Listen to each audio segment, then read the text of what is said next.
दोस्तों, आज मैं आपके सामने विधेयन जैसी ही एक और मास्टरपीस मूवी को लेकर आया हूँ, जिसको देखने के बाद आपकी आंख, नाक और कान सब खुल जाएंगे। मूवी इतनी बेहतरीन है और इतने सवालों से घिरी है कि सिर्फ मैच्योर ऑडियंस ही उन चीजों को पकड़ पाएगी। इसलिए मूवी के लास्ट में अपने दिमाग में मौजूद चीजों को कमेंट में उतारना मत भूलना। तो चलिए अब बिना देरी किए शुरू करते हैं आज की ये शानदार एक्सप्लेनेशन, जिसका नाम है दीक्षा। तो मूवी की शुरुआत होती है कुडुमल्ली में रहने वाले रामेश्वर भट्ट से, जो अपने लड़के नारायण भट्ट का उपनयन संस्कार करवा रहा होता है। अब जिन लोगों को नहीं पता, मैं उन्हें बता दूं कि हिंदू धर्म में 16 संस्कारों में से 10वां संस्कार है उपनयन या जनेऊ संस्कार, जिसमें बच्चे को जनेऊ पहनाकर गायत्री मंत्र की दीक्षा दी जाती है।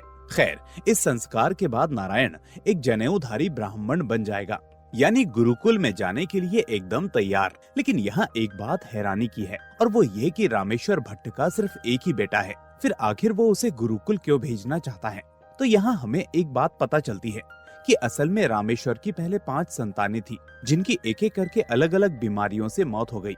उसको लगा कि ये शायद उसके पूर्वजों के कर्मों का फल है, या वो पिछले जन्म में कोई ऐसा काम कराया है जिसकी वजह से उसे ये दुख भोगना पड़ रहा है। इसलिए वो अपनी बीवी के साथ पूजा अर्चना करते हुए ये प्रण लेता है कि अगर उसे एक और संतान पुत्र के रूप में मिलती है तो वो उसे ईश्वर को समर्पित करके वेदों का पाठ करवाएगा। यही वजह है कि उपनयन संस्कार के बाद रामेश्वर अपने बेटे नारायण को गुरुकुल के लिए तैयार करने लगता है। नारायण की माँ उसे आज धोती पहनाते वक्त रोने लगती है, क्योंकि उसे पता है कि उसका पुत्र अब देवों की सेवा में लगकर एक ब्रह्मचारी बन जाएगा। रोते रोते वो नारायण से कहती है कि तुम्हें अब अपने काम खुद करने होंगे, धीरे धीरे तुम वहाँ जाकर सब सीख जाओगे। नारायण कहता है कि आप रो क्यों रही हैं? मैं जल्दी ही वापस आ जाऊंगा। बेचारे नारायण को अंदाजा नहीं है कि वो आखिर क्या हासिल करने जा रहा है। खैर, अब रामेश्वर अपने बेटे को सीसागरी के आचार्य उडूप पंडित के पास ले जाने का विचार करने लगता है, ताकि वो उसे वेदों का सही ज्ञान दे सकें और आने वाले वक्त में वही ज्ञान हासिल करके नारायण हर तरह के रीति रिवाजों और संस्कारों को समझ सके, क्योंकि यही ज्ञान उसके लिए 2 वक्त की रोटी का काम भी करेगा। अब इसी के चलते रामेश्वर अपने एक दोस्त श्रीकर उपाध्याय के पास जाता है, जो कभी उडूप पंडित जी का शिष्य रह चुका है। वो कहता है कि श्रीकर, मैं अपने बेटे को आचार्य को सौंपना चाहता हूँ। तुम एक बार कह दोगे तो वो मेरे बेटे को अपने पास रखने के लिए मान जाएंगे। श्रीकर कहता है कि ठीक है, मैं उनसे बात करता हूँ, लेकिन मैंने सुना है कि आजकल वो बच्चों को वेदों का पाठ नहीं करवाते, सभी से मना कर देते हैं, पर फिर भी मैं कोशिश करूंगा। इस तरह वो रामेश्वर को अगले हफ्ते सोमवार तक आचार्य के पास जाने को कह देता है और आचार्य के पास भी उसके आने की खबर भिजवा देता है। तो अगले सोमवार रामेश्वर अपने बेटे नारायण को लेकर नाव के सहारे आचार्य के पास जाने के लिए निकल पड़ता है। रास्ते भर वो नारायण को तरह तरह के श्लोक याद करवाने लगता है, ताकि आचार्य अगर कुछ पूछे तो नारायण थोड़ा बहुत जवाब ठीक से दे पाए। इसके बाद जब वो अपने बेटे के साथ नाव से उतरकर आचार्य के गांव में प्रवेश करता है, तो हम देखते हैं कि सामने से एक आदमी मदमस्त होकर उस रास्ते से गुजर रहा होता है, और उस आदमी का नाम होता है कोगा। अब कोगा अपने वर्ण के हिसाब से शूद्र होता है, जो रामेश्वर को आते देख अपना रास्ता बदलकर साइड में खड़ा हो जाता है। यहाँ नारायण पहली बार किसी शूद्र को देखता है, क्योंकि उसने शूद्रों के बारे में अभी तक सिर्फ अपनी माँ और पिता से सुना था, जो कहते थे कि शूद्रों को छूना नहीं चाहिए। नारायण मन ही मन हैरान हो जाता है कि आखिर ये शूद्र भी तो हमारे ही तरह है। इसके भी आंखें हैं, कान हैं, 2 पैर हैं, हाथ हैं, फिर ये हमसे अलग कैसे है? उसके मन में ये सवाल चल ही रहे होते हैं कि तभी कोगा रामेश्वर से पूछता है कि आपको किसके पास जाना है? तो रामेश्वर के बताने पर कोगा उसे आचार्य उडूप के घर का रास्ता दिखा देता है कि आप अपना सामान यहीं रख दो, मैं उठाकर पीछे पीछे ले आता हूँ। कोगा को देखकर ऐसा लग रहा था जैसे उसे ऐसे ही कर्मों के लिए रखा गया हो। खैर, अब जैसे ही रामेश्वर पंडित उडूप के घर पहुँचता है, तो वहाँ उसकी मुलाकात गांव के मास्टर से होती है, जो अक्सर पंडित के घर शास्त्रों का ज्ञान लेने आया करता था। उसके जाते ही पंडित उडूप रामेश्वर से आने का कारण पूछते हैं, तो रामेश्वर कहता है कि मैं अपने बेटे नारायण को आपके पास वेद पाठ के लिए लेकर आया हूँ। लेकिन ये सुनकर आचार्य एकदम से मना कर देते हैं और कहते हैं कि मेरे पास पहले से ही 2 विद्यार्थी हैं, जिनमें से एक अनाथ है और दूसरे का पिता निर्धन है। मैं उन दोनों को ही शिक्षा दे रहा हूँ, ये मेरे लिए काफी है। वो कहते हैं कि वैसे भी वेद पाठ का आने वाले समय में ज्यादा काम नहीं है, लोग विज्ञान की तरफ बढ़ रहे हैं, इसलिए उनको लगेगा कि वेदों का कोई महत्व नहीं है। ऐसे में तुम्हारे बेटे नारायण को नौकरी मिलना भी मुश्किल हो जाएगी। अच्छा होगा कि तुम उसे स्कूली शिक्षा दो। ये सुनकर रामेश्वर इमोशनल होते हुए कहता है कि आचार्य जी, मैं आपकी बातों से पूरी तरह से सहमत हूँ, लेकिन नारायण को वेद पाठ करवाना मेरा प्रण है। मेरी पहली 5 संतानें गुजर चुकी हैं। ये मेरा 6वां बच्चा है। मैंने भगवान से कहा था कि अगर मुझे पुत्र मिला तो मैं उसकी जिंदगी को बचाने के लिए उसे वेद पाठ करवाऊंगा और भगवान को समर्पित कर दूंगा। इसलिए मैं आपके पास आया हूँ। रामेश्वर का यह त्याग भाव देखकर आचार्य खुश हो जाते हैं कि आज भी कोई इन चीजों का महत्व समझता है। इसके बाद वो नारायण को अपने पास बुलाकर उसका नाम पूछता है, तो नारायण ठीक उसी तरह से संस्कृत में अपना नाम गोत्र के साथ आचार्य को बताता है, जैसा कि रास्ते में उसके पिता ने समझाया था। उसके मुंह से श्लोक सुनकर आचार्य उडूप खुश हो जाते हैं और कहते हैं कि रामेश्वर, मैंने नारायण को शिक्षा देने का फैसला कर लिया है, लेकिन अब तुम्हें एक मुश्किल फैसला लेना होगा। इस तरह वो रामेश्वर को फौरन अपने घर वापस जाने को कहते हैं। पर रामेश्वर कहता है कि आचार्य, मैं यहाँ कुछ दिन रुकने के लिए आया था ताकि नारायण को यहाँ की आदत डालते ही मैं यहाँ से चला जाऊं। पर आचार्य कहते हैं कि यही तो परीक्षा है। मैंने जैसे ही तुम्हारे बेटे को अपने गोद में बैठाकर शिक्षा देने का फैसला किया, वैसे ही ये निश्चित हो गया कि तुम्हें भी अपने बेटे का मोह छोड़कर यहाँ से फौरन जाना होगा। अब तुम पुत्र मोह को छोड़ो ताकि तुम्हारा बेटा भी इससे एक उदाहरण ले सके। ये सुनकर भारी मन से रामेश्वर अपने कदम वापस ले लेता है, जबकि नारायण फौरन उसके पैर पकड़कर जाने से मना करने लगता है। इतने में आचार्य अपनी बेटी यमुना को आवाज देते हैं और नारायण को वहाँ से ले जाने को कहते हैं। और इस बीच रामेश्वर दिल पर पत्थर रखकर वहाँ से चला जाता है, जबकि यमुना नारायण को बहला फुसलाकर अपने साथ ले जाती है। अब यमुना की बात करें तो वो आचार्य की विधवा बेटी है। हालांकि समाज ने जब देखा था कि विधवा बेटी अपने पिता के घर वापस आकर रह रही है, तो उन्होंने आचार्य से कई प्रश्न किए थे, लेकिन आचार्य ने यही कहा कि अगर उसका पति इस दुनिया में नहीं है और ससुराल वाले खर्चा उठाने को तैयार नहीं है, तो मैं अपना पिता धर्म निभाऊंगा। यानी शास्त्र हमें सिखाता है कि मैं समाज की बातों में नहीं आने वाला। और उस दिन से यमुना घर में ही रह रही होती है। खैर, अब कुछ दिन बीत जाते हैं, लेकिन नारायण को रह रहकर अपनी माँ की याद आने लगती है। साथ में बाकी के दोनों शिष्य भी उसे बहुत परेशान करते हैं और उससे कई काम करवाते हैं, जिससे नारायण का दिन ऐसे ही निकल जाता है। वो तो भला है कि यमुना नारायण का ख्याल रखती है, जिस वजह से नारायण उस जगह पर रुककर अपने आचार्य से ज्ञान और बाकी का काम करता है। लेकिन फिर भी वो इतना छोटा है कि उसके कई काम यमुना ही करती है। ऐसे ही एक दिन जब वो नारायण को धोती बांधना सिखाती है, तो नन्हे नारायण को अपनी माँ की कही बातें याद आने लगती हैं कि एक दिन उसे ये काम खुद करना होगा। अब एक दिन जब आचार्य नारायण को बाकी शिष्यों के साथ मंत्रों का पाठ करवा रहे होते हैं, तो नारायण नोटिस करता है कि जैसे जैसे वो श्लोक बोल रहा है, वैसे वैसे पीछे काम कर रहा कोगा भी उन मंत्रों का उच्चारण कर रहा होता है, जैसे वहाँ रह रहकर वो भी उन्हें सीख गया हो। अब सीन गांव की गोदावरी अम्मा पर शिफ्ट होता है, जिसका काम सभी के घरों की बातों को इधर से उधर करना होता है। फिर हम देखते हैं कि आज जब वो रोज की तरह यमुना को मंदिर के लिए ले जाने आती है, तो उसकी नजर नारायण पर पड़ती है। वो कहती है कि अरे, तू नया शिष्य है क्या? तुझे भी तेरे घर वालों ने यहाँ मुफ्त में भेज दिया है या गुरु को कुछ दान दक्षिणा भी दी है? ये सुनकर यमुना कहती है कि मंदिर जाते वक्त ऐसी बातें मत करो अम्मा, ये सब आपको शोभा नहीं देता। चलो इस बच्चे को आशीर्वाद दो, ये बहुत ही अच्छा बच्चा है। इस तरह बेमन से अम्मा उसको अपना आशीर्वाद देकर यमुना को मंदिर ले जाती है। फिर आज हम देखते हैं कि जब मास्टर शास्त्रों के ज्ञान के लिए आचार्य के घर आता है, तो वो शास्त्रों की बातें सुनते सुनते यमुना को आंखों से ताड़ता रहता है। इससे हमें साफ हो जाता है कि वो अक्सर ज्ञान लेने नहीं, बल्कि यमुना को रिझाने के लिए यहाँ पर आया जाया करता है। यही वजह है कि हम देखते हैं वो दोनों अक्सर मंदिरों में मिलते हैं, जहाँ मास्टर बार बार उनसे अपने दिल की बात कहने की कोशिश करता है। लेकिन गोदावरी अम्मा के साथ होने की वजह से यमुना उस पर ध्यान नहीं देती। ऊपर से उसे समाज की भी चिंता है, क्योंकि विधवा औरत को हमेशा अपने पति के वियोग में विलाप करने की अनुमति है। इसके अलावा वो गैर मर्द के बारे में सोच भी नहीं सकती। अगर ऐसा किया तो समाज में उसका नाम बदनाम हो जाएगा और सभी के सर पर पहाड़ टूट पड़ेगा। अब उसी रात हम कोगा को देखते हैं, जिसे उसके साथ के लोग दारू पीने के लिए बुलाते हैं, पर वो ऐसा करने से मना कर देता है। अब काम करने के बाद वो अपनी मौसी के पास जाता है, जिसने उसके माता पिता के गुजर जाने के बाद उसे बचपन से पाला है। वहाँ मौसी उससे कहती है कि तेरे दोस्त तुझे बुलाने आए थे। तो कोगा कहता है कि हाँ मुझे पता है, वो दारू पीने का बोल रहे थे, लेकिन मैंने मना कर दिया। तभी मौसी कहती है कि ऐसा क्यों? तो कोगा कहता है कि मैं बचपन से ही आचार्य की बातों को सुनता आ रहा हूँ।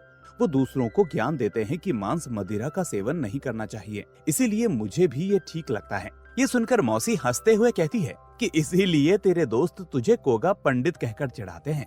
तो इस बात पर कोगा भी हंसने लगता है। अब बातों ही बातों में मौसी उससे शादी करने को कहती है, क्योंकि अब मौसी की उम्र भी हो चली है। वो कहती है कि जल्दी शादी कर ले, इससे पहले कि मैं चली जाऊं। तो कोगा इमोशनल होते हुए मौसी को गले लगाकर कहता है कि ऐसा कैसे चली जाओगी मौसी, मैं तुम्हारी टांगों को तोड़ दूंगा, फिर देखता हूँ तुम कैसे जाती हो। सच में ये सीन बड़ा ही इमोशनल है।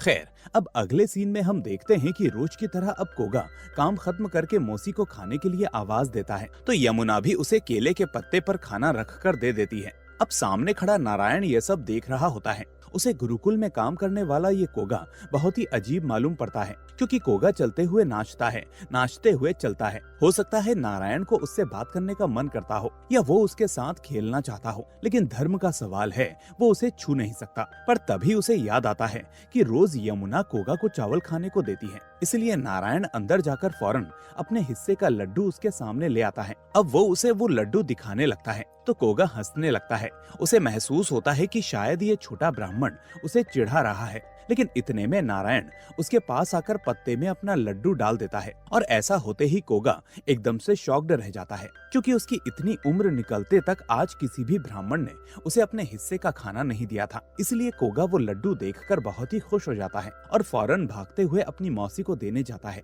वो कहता है कि मैंने आचार्य से एक बार सुना था कि जब भी भगवान हमें कुछ अच्छा दे तो उसे अपनों के साथ और दूसरों के साथ हमेशा बांटना चाहिए, इससे भगवान खुश होकर हमें और फल देते हैं। ये सुनकर मौसी उसके भोलेपन पर हंसने लगती हैं। हालांकि बीमार होने की वजह से वो कुछ ज्यादा बोल नहीं पाती। यहाँ एक चीज और गौर करने वाली है कि आचार्य के वो दोनों शिष्य हमेशा कोगा को अछूत की नजरों से देखते थे और हमेशा आचार्य के आने से पहले कोगा को वहाँ से हटा देते थे।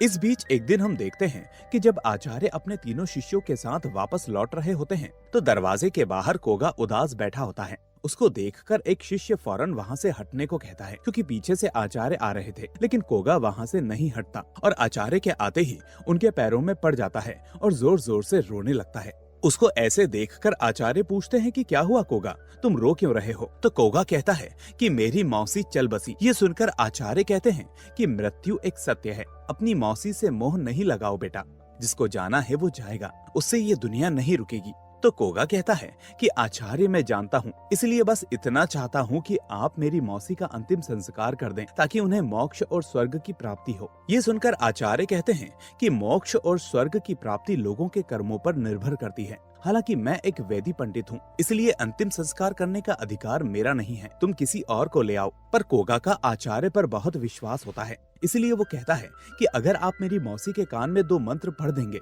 या तुलसी जल छिड़क देंगे तो उनका उद्धार हो जाएगा। तो आचार्य अंदर से तुलसी जल मंगाकर कोगा को देते हुए कहते हैं कि ये अपनी मौसी के मुंह में रख देना, उनको मोक्ष मिल जाएगा। पर कोगा कहता है कि मैं एक शूद्र हूँ, गंगा जल को नहीं छू सकता, इसलिए ये काम आपको ही करना होगा। मैं आपके हाथ जोड़ता हूँ, मेरी मौसी ही मेरी माँ और पिता रही हैं। ये सुनकर आचार्य धर्म संकट में पड़ जाते हैं कि आखिर वो एक शूद्र की अंतिम क्रिया को कैसे पूरा करें। लेकिन कोगा भी एक मानव है और भगवान ने सभी को एक ही माना है। इस चीज को समझते हुए वो कहते हैं कि जैसी प्रभु की इच्छा, और इसके बाद वो कोगा के साथ चल देते हैं और वहाँ जाकर नियमबद्ध तरीके से कोगा की मौसी के ऊपर गंगा जल छिड़ककर और उसके मुख पर तुलसी रखकर उसकी अंत्येष्टि कर देते हैं। कोगा ये देखकर अपनी मौसी को कहता है कि अब तुझको मुक्ति मिल जाएगी माँ, ऊपर जाकर माँ और बाबा से बोलना कि मैं यहाँ ठीक हूँ, और साथ में आचार्य जी की इस दया के लिए भी भगवान को बोलना कि वो उनके परिवार को हमेशा खुश रखें। खैर, ये चीज अब गोदावरी अम्मा को पता चल जाती है और इस बात से वो रुष्ट हो जाती हैं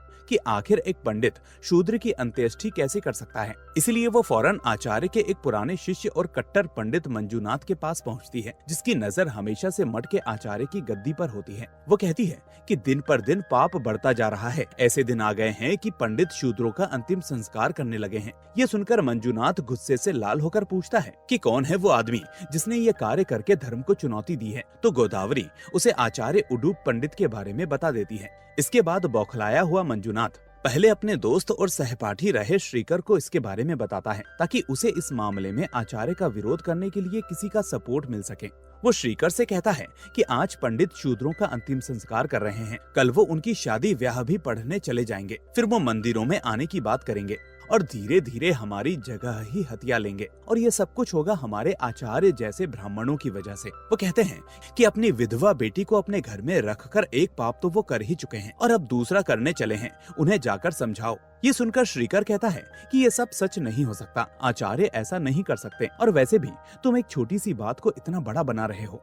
तो मंजुनाथ कहता है कि ऐसा ही तब कहा गया था जब देवदासी बाल विवाह और सती प्रथा को बंद करने का कानून बना था। ऐसे ही ये सब होने लगेगा, लेकिन मैं ऐसा होने नहीं दूंगा। धर्म का दुश्मन मेरा दुश्मन है, ये तुम समझ लो। तो इतना सुनकर श्रीकर फौरन आचार्य से बात करने निकल पड़ता है कि क्या मंजुनाथ सही कह रहा है। वहीं श्रीकर खुद भी ये समझ नहीं पाता कि इसमें सही कौन है और गलत कौन। उधर हम देखते हैं कि जब कोगा आज अपने काम पर जा रहा होता है तो नारायण उसे आवाज देकर अपने पास बुलाता है। कोगा फौरन उसके पास जाकर बैठ जाता है। इसके बाद नारायण उसे एक तुलसी पर चंदन रखकर देते हुए कहता है कि मैंने तुम्हारी मौसी के लिए भगवान से प्रार्थना की है, उन्हें स्वर्ग ही मिलेगा। ये सुनकर कोगा को नारायण के मार्मिक दिल का अंदाजा हो जाता है और वो बहुत ही इमोशनल होकर वहाँ से चला जाता है। फिर श्रीकर आचार्य के पास जाकर उनसे कहता है कि बाहर पूरा ब्राह्मण समाज आपके काम पर सवाल उठा रहा है, क्या आपने सच में एक शूद्र का अंतिम संस्कार किया है। तो ये सुनकर आचार्य एक बहुत ही अच्छी बात बोलते हैं जो शायद इस मूवी का सबसे इम्पोर्टेंट सीन है।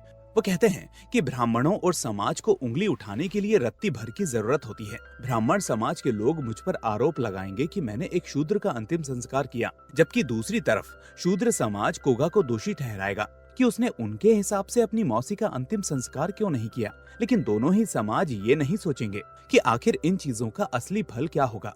मैंने उसकी मौसी का अंतिम संस्कार नहीं किया क्योंकि मैं कोई कर्मकांड पंडित नहीं हूँ, बल्कि मैंने कोगा की इच्छा को पूरा किया क्योंकि मेरे अंतर मन ने उसके अंदर भगवान की भक्ति को देखा था। वो अपनी मौसी के लिए मोक्ष चाहता था और मैं उस कार्य को करना जानता था। इसलिए अगर मेरे उस कर्म से किसी मानव की इच्छा पूरी होती है तो वो कर्म मेरे लिए सबसे बड़ा रहेगा श्रीकर। ये सुनकर श्रीकर कहता है कि आचार्य ये सब तो हमारे शास्त्रों के विरुद्ध है। तो आचार्य कहते हैं कि ऐसा तुमसे किसने कहा, क्योंकि ना तो मैंने आज तक कोई ऐसा शास्त्र पढ़ा है और ना मेरे गुरु ने मुझे पढ़ाया है जिसमें यह लिखा हो कि एक ब्राह्मण किसी शूद्र का अंतिम संस्कार नहीं कर सकता। श्रीकर कहता है कि फिर भी ये सब हमारी रूढ़ियों और परंपराओं के खिलाफ है आचार्य। तो आचार्य कहते हैं कि श्रीकर, तुम्हारी आंखों पर सामाजिकता की धूल जमी है जो तुम्हें सब कुछ धुंधला दिखा रही है। ध्यान से देखो श्रीकर, क्या समय के साथ तुम नहीं बदले? क्या तुम्हारे कपड़े नहीं बदले? क्या तुम धोती पहनते हो? क्या तुमने चोटी रखी है? ये सब समय की चाल है बेटा। समय के साथ साथ और उस वक्त के हिसाब से हम अपने लिए नई रूढ़ियों और परंपराओं को जन्म देते हैं, लेकिन समय आने पर हमें उनका त्याग भी करना होगा, क्योंकि यही असली शास्त्रार्थ है। हर युग में हमें नई परंपराओं को बनाना होगा और पुरानी परंपराओं को त्यागना ही होगा, ताकि हम समय के साथ चल सकें, क्योंकि गतिमान होना ही जीवन का असली मतलब है। एक तालाब में रुका हुआ पानी खराब हो जाता है, जबकि नदी हर जगह के हिसाब से अपना रास्ता बनाते हुए आगे बढ़ती रहती है, इसलिए उसका पानी कभी खराब नहीं होता। ये सब सुनकर श्रीकर उनसे माफी मांगते हुए कहता है कि मुझसे भूल हो गई आचार्य, मैं उन लोगों की बातों में आकर आपके ऊपर शक करने चला था, जबकि मैं खुद ऐसा नहीं चाहता था। मैं खुद इस चीज को लेकर बहुत परेशान था। तो आचार्य कहते हैं कि तुम परेशान थे, इसका मतलब है कि मेरी विद्या सफल हुई, क्योंकि मैंने अपने शिष्यों को हमेशा प्रश्न उठाना सिखाया है, जो हमारे शास्त्र का पहला नियम है, फिर चाहे ये रूढ़िवादी ब्राह्मण कुछ भी कहें। हालांकि मुझे पता है कि ये समाज मुझसे पहले से नाराज है, क्योंकि जब यमुना विधवा हुई तो मैंने उसके बाल कटवाने से मना कर दिया, क्योंकि ये मुझे आज के समय के हिसाब से उचित नहीं लगता। लेकिन उन लोगों को ये चीज पसंद नहीं आई, पर मुझे इससे कोई फर्क नहीं पड़ता। इसके बाद वो श्रीकर से कहते हैं कि सावन के महीनों में मैं बाहर जा रहा हूँ, इसलिए तुम हर साल की तरह इन शिष्यों को पढ़ाने आ जाना। ये सुनकर श्रीकर अपने गुरु की आज्ञा को मानते हुए वहाँ से चला जाता है। फिर कुछ दिन में उडुप आचार्य अपना सामान बांधकर एक एक करके सभी को आशीर्वाद देकर वहाँ से जाने लगते हैं, लेकिन तभी उनको बाहर खड़ा हुआ कोगा दिखता है, जो सामने किसी ब्राह्मण को नहीं बल्कि एक नेक इंसान को देख रहा था। आचार्य फौरन उसकी तरफ हाथ बढ़ाकर उसे भी वही आशीर्वाद देने लगते हैं जो उन्होंने सभी को दिया। ये देखकर वो दोनों शिष्य हैरान हो जाते हैं और नारायण समझ जाता है कि आखिर उसके गुरु किस चीज को समझाने की कोशिश कर रहे हैं। शायद यही चीज थी कि श्रीकर ने भी अपने गुरु से मानवता सीखी थी। खैर, उनके जाने के बाद तीनों शिष्यों को थोड़ी बहुत छूट मिल जाती है। श्रीकर तीनों को विद्या तो देता है, लेकिन फिर भी वो तीनों जंगल में घूमने और नदी में नहाने का समय निकाल ही लेते हैं।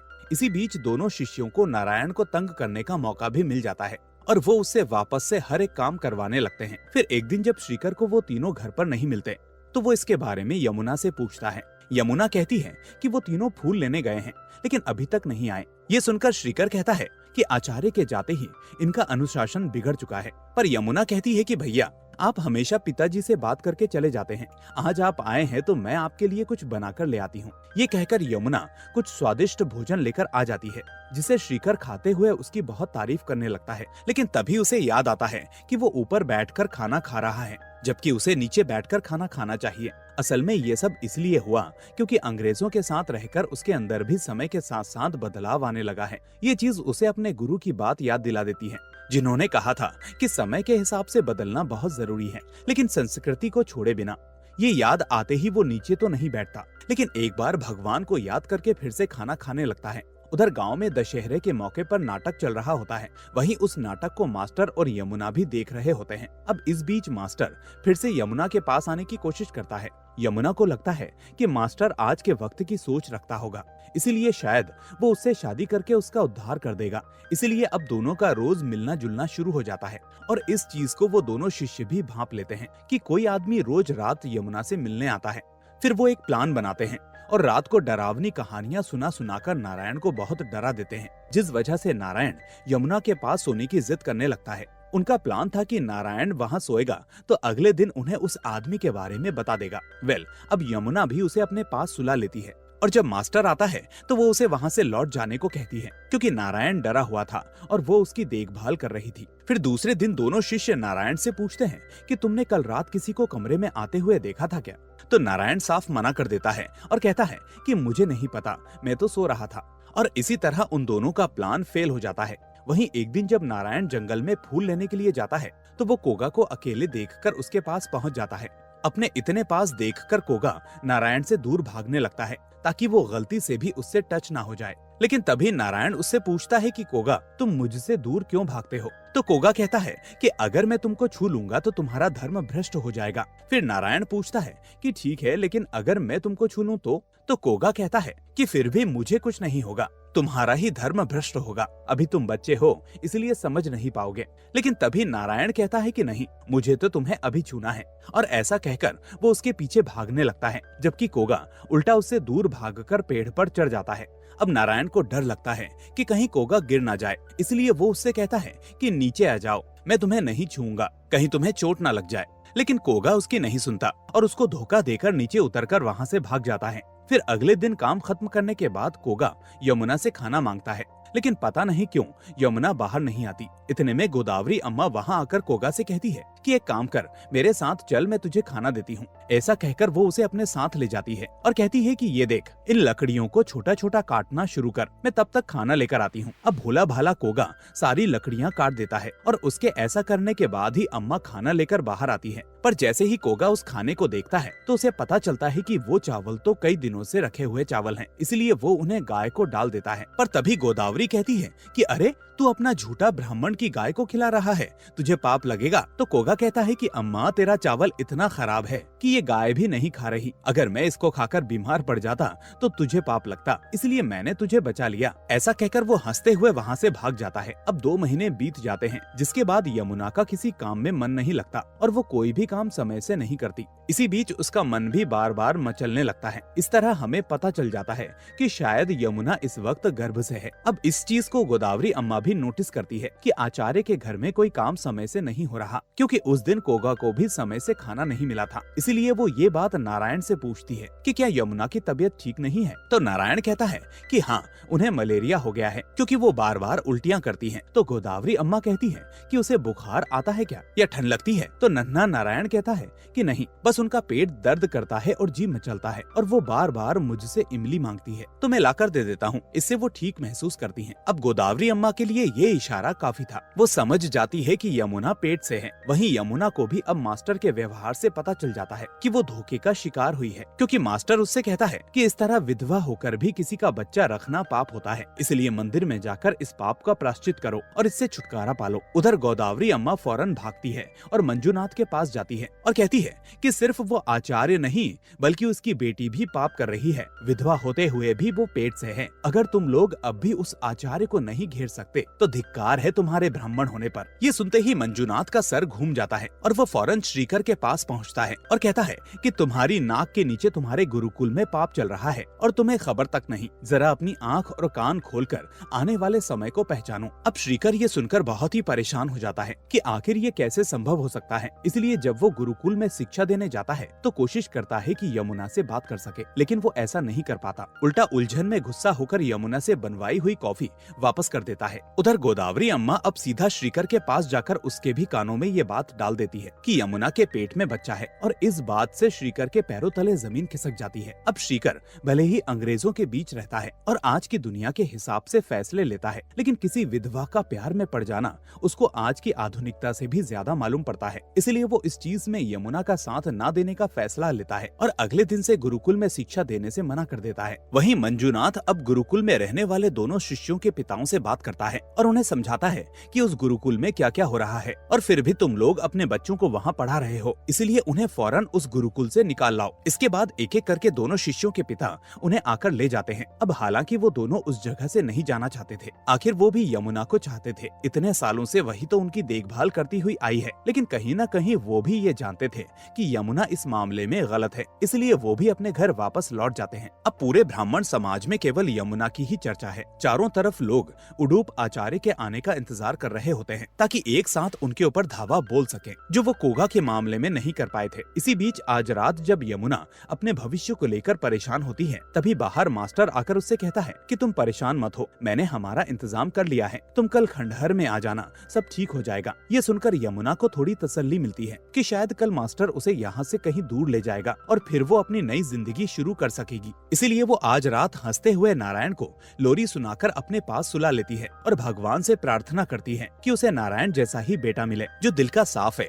और उसकी इतनी देखभाल करता है। लेकिन दूसरे दिन जब वो मास्टर से मिलने जाती है तो इस बीच वो दोनों शिष्य भी गुरुकुल में आकर नारायण को अपने साथ यमुना के पीछे पीछे ले जाते हैं। अब ये तीनों यमुना और मास्टर की बातें सुनने लगते हैं। यहाँ यमुना को एक और धोखा मिलता है, क्योंकि मास्टर उससे कहता है कि शूद्र की बस्ती में एक औरत रहती है जो आसानी से तुम्हारा गर्भपात कर देगी और फिर सब ठीक हो जाएगा, किसी को कुछ पता नहीं चलेगा। अब ये सुनकर यमुना के होश उड़ जाते हैं और वो मास्टर को कुछ कहती इससे पहले एक सांप उसकी तरफ बढ़ने लगता है। ये चीज अब नारायण भी देख लेता है और इतने में वो दोनों शिष्य गांव के बाकी लोगों को उस जगह पर लाने के लिए निकल पड़ते हैं ताकि यमुना का सच सभी के सामने आ जाए। पर सांप जैसे ही यमुना के पास पहुंचता है तो नारायण एकदम से उसकी तरफ उसे बचाने भागता है। अब एकदम से नारायण को वहाँ देखकर मास्टर रफू चक्कर हो जाता है, जबकि नारायण यमुना को लेकर घर आ जाता है। इसके बाद जब नारायण जंगल में लकड़ी लेने जाता है तो गाँव के कुछ लड़के गुरुकुल पर पत्थरबाजी करके यमुना को घायल कर देते हैं। फिर जब नारायण वापस आता है तो उसे यमुना वहाँ नहीं मिलती। अब उसकी खोज में वो बाहर निकल जाता है और तभी रास्ते में उसे कोगा मिलता है। रोते हुए वो कोगा को बताता है कि यमुना घर पर नहीं है, जिसके बाद वो दोनों यमुना को ढूंढने निकल पड़ते हैं। रास्ते में नारायण कोगा को बता देता है कि सुबह वो मास्टर से मिलने खंडहर गई थी, लेकिन फिर घर से चली गई। फिर वो देखते हैं कि जंगल में यमुना एक सांप के सामने बैठकर उससे पाप का प्रायश्चित मांग रही होती है और उससे कहती है कि मुझे डस लो और इस पाप से मुक्त करो। इतने में कोगा और नारायण आकर उसे रोक लेते हैं और कोगा उससे कहता है कि रो नहीं यमुना अम्मा, चलो घर चलो, मेरे होते हुए कोई कुछ नहीं कहेगा। आचार्य जी के आने तक किसी की हिम्मत नहीं जो कोगा से लड़ सके। इसके बाद वो यमुना को घर छोड़ देता है और कहता है कि मैं रात को चक्कर लगाता रहूंगा, कोई भी आए दरवाजा नहीं खोलना, चाहे कोई कुछ भी कहे। लेकिन थोड़ी देर बाद यमुना फैसला लेती है और नारायण को अपने साथ लेकर शूद्रों की बस्ती में पहुंच जाती है, जहां मास्टर उसके गर्भपात का इंतजाम करके बैठा होता है। फिर जब यमुना उस कुटिया के अंदर जाती है तो गर्भपात की प्रक्रिया के दौरान उसकी चीख सुनकर नारायण बहुत परेशान हो जाता है। उधर कोगा जब चक्कर लगाने वापस घर आता है तो देखता है कि ना तो घर में नारायण है और ना ही यमुना। इसके बाद वो जंगल में पूछताछ करते हुए अपनी बस्ती में आ जाता है और यहाँ उसे पता चलता है कि इस फसाद की असली जड़ मास्टर है, जो उसे देखते ही वहाँ से भाग जाता है। अब कोगा भी उसका पीछा करता है, लेकिन तभी उसे गाँव वाले बताते हैं कि मास्टर तो अपना बोरिया बिस्तर लेकर इस गाँव से ही भाग निकला है। ये सुनकर कोगा को बहुत ही गुस्सा आता है और आखिर में वो आज शराब पीकर अपने गुस्से को हल्का करने की कोशिश करता है, क्योंकि वो यमुना और उसके बच्चे की रक्षा कर पाने में असफल हो चुका था। अब सुबह होते ही हम देखते हैं कि नारायण और यमुना उसी बस्ती में बैठे होते हैं और नारायण उससे कहता है कि वो उसके साथ उसके गांव चले, जहां उसकी माँ उसका बहुत ख्याल रखेगी। लेकिन इतने में नारायण का पिता भी गांव आ जाता है, जिसे गोदावरी अम्मा बता देती है कि तुम्हारा बेटा नारायण यमुना के साथ शूद्रों की बस्ती में है। इस तरफ उडूप आचार्य जब अपने घर आते हैं तो बाहर खड़ा कोगा उन्हें सारी बातें बताता है और कहता है कि यमुना का इसमें कोई दोष नहीं है, ये सब उस मास्टर ने किया है। आप चलो और यमुना को वापस ले आओ, मैं आपके साथ चलता हूँ। लेकिन आचार्य इसके लिए मना करते हुए कहते हैं कि नहीं, यमुना ने गलती की है,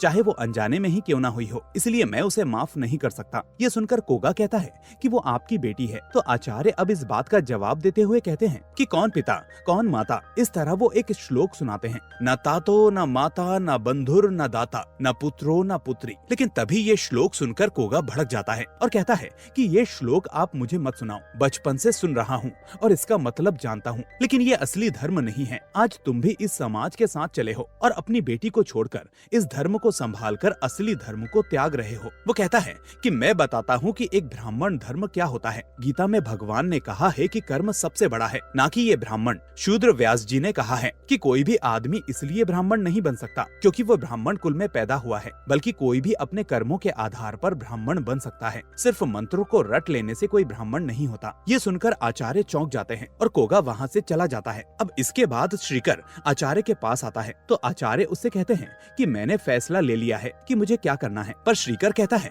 कि मुझे इस वक्त यमुना की चिंता है, भले ही उससे गलती हुई हो, लेकिन इसका मतलब ये नहीं है कि हम पूरा दोष उसी पर मढ़ दें, क्योंकि वो एक नारी है। पर तभी आचार्य कहते हैं कि उसने अनीति की है, इसलिए मैं जो संदेश दे रहा हूँ वो तुम भी ब्राह्मणों के पास ले जाओ। पर आज पहली बार श्रीकर इस संदेश को ले जाने से मना कर देता है। वो कहता है कि मैं आज के बाद आपकी बोली नहीं बोल सकता, क्योंकि आपने ही मुझे प्रश्न करना सिखाया है। बहुत हुआ, हमने कई असहाय महिलाओं का साथ नहीं दिया और हमेशा पुरुषों को सजा से बचाया, लेकिन अब मैं इसके विरोध में खड़ा होता हूँ। इसलिए आप मुझे इतना आशीर्वाद दीजिए कि मैं इन रूढ़िवादी लोगों के बीच एक सच्चे मानव और ब्राह्मण का कर्म कर सकूं और अपने असली धर्म का पालन कर सकूं। उधर नारायण का पिता आकर उसे यमुना के पास से जबरदस्ती ले जाता है और इस बीच नारायण को वही दुख होता है जो उसने यहाँ गुरुकुल में आने से पहले अपनी माँ से दूर होते वक्त महसूस किया था। खैर, अब ब्राह्मण सभा में सभी इकट्ठा होते हैं क्योंकि मंजुनाथ ने सभी ब्राह्मणों को आचार्य के खिलाफ भड़का दिया था और उनसे यमुना के लिए फैसला लेने को कहा था। यहाँ आखिर में आचार्य सभी को अपना फैसला सुनाते हैं कि मैं जीते जी अपनी बेटी का श्राद्ध कर रहा हूँ और उससे सारे नाते तोड़ रहा हूँ। ये सुनकर ब्राह्मण समाज खुश हो जाता है कि आखिर आचार्य ने धर्म का पालन किया, जबकि मंजुनाथ का प्लान फेल हो जाता है क्योंकि उसे लगा था कि आचार्य ऐसा फैसला नहीं देगा और उसको आचार्य की पदवी मिल जाएगी। पर तभी अचानक भरी सभा में श्रीकर इस फैसले का विरोध करते हुए कहता है कि ये धर्म नहीं है,